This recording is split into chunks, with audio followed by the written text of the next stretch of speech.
کچھ ہی سیکنڈز کے بعد وہ فیملی باہر آ گئی. وہ تقریباً کچھ 4 لوگ تھے.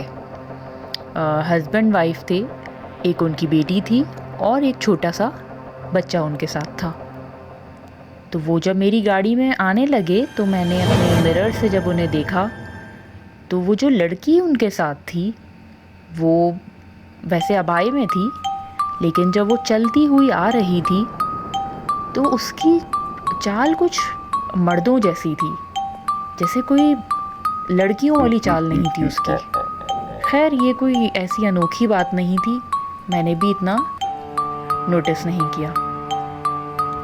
وہ صاحب آگے بیٹھ گئے اور ان کی والدہ اور جو بیٹی تھیں وہ بیچ میں بیٹھیں اور بیٹا سائڈ پہ. میں نے رائڈ اسٹارٹ کی اور ہمارا سفر شروع ہوا.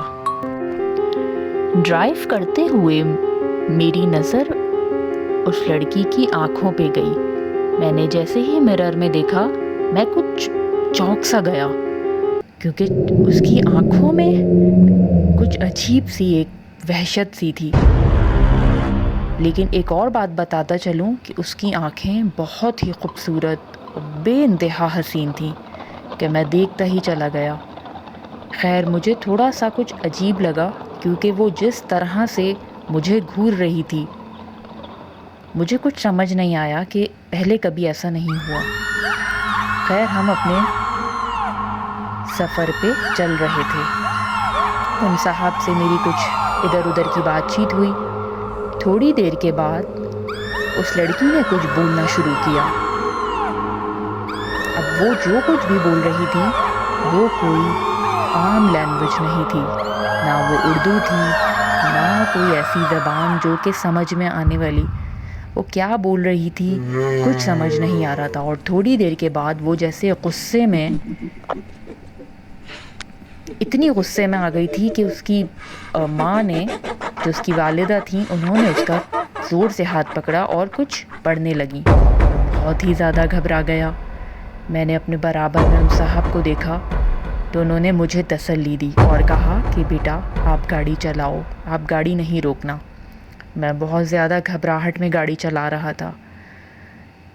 بالآخر انہوں نے مجھے یہ بات بتائی کہ ہم جس سلسلے میں پنجاب آئے ہوئے تھے دراصل ہمیں اپنی بیٹی کا علاج کرانا تھا.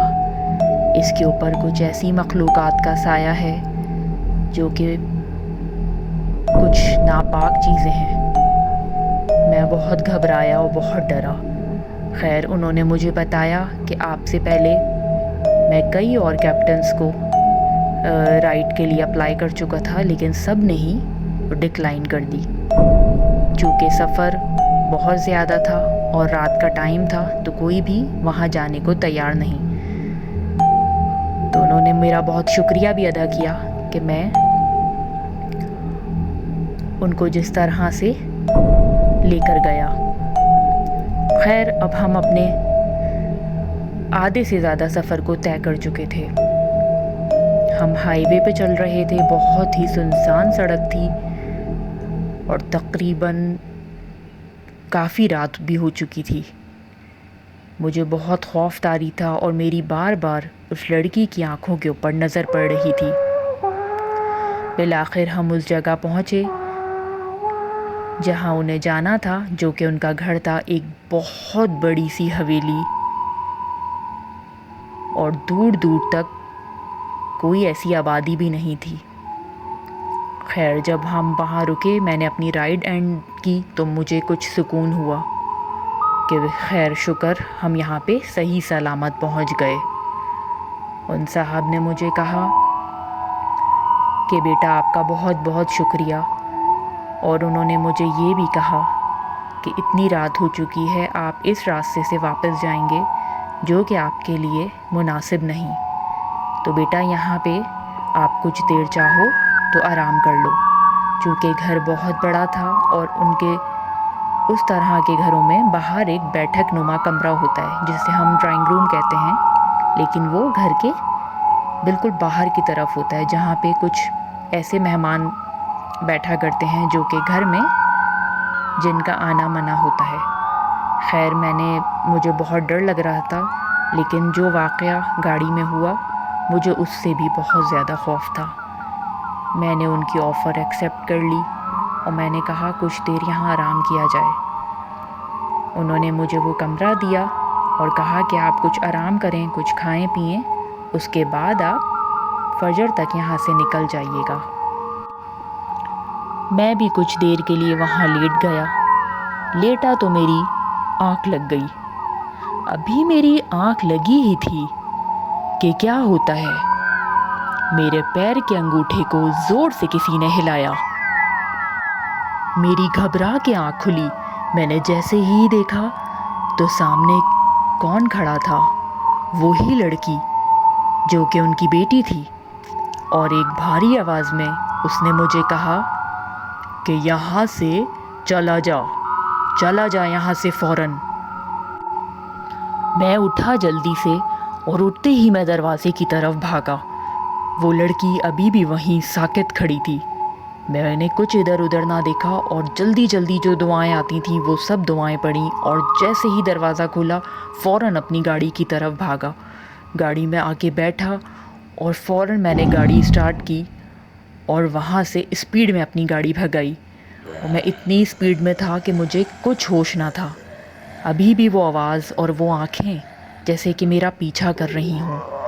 کچھ دور میں گاڑی بھگاتا رہا اور کافی دور کے بعد ایک پمپ آتا ہے جہاں میں نے اپنی گاڑی کو روکا اور کچھ سکون کا سانس لیا۔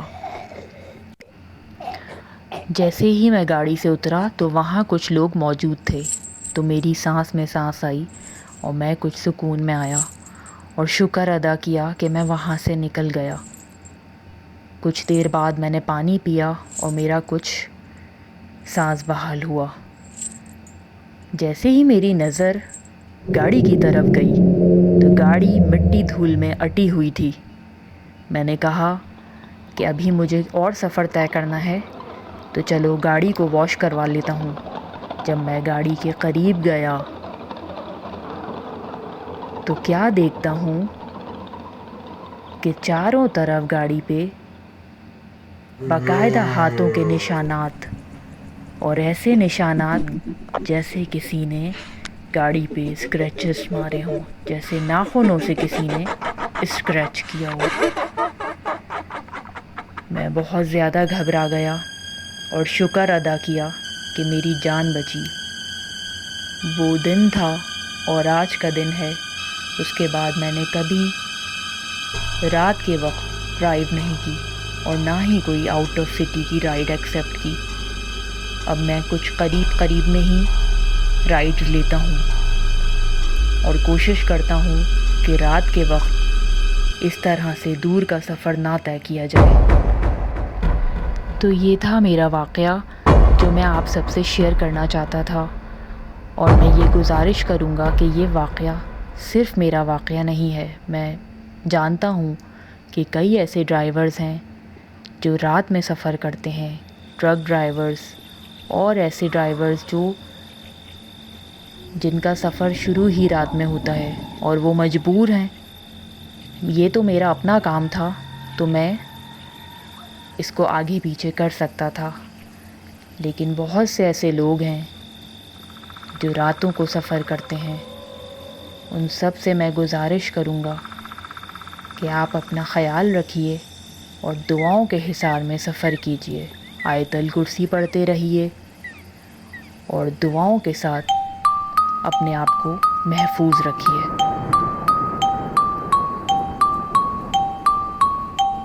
اور میرے اس واقعے کو سب کے ساتھ شیئر کرنے کا بہت بہت شکریہ۔ اللہ حافظ۔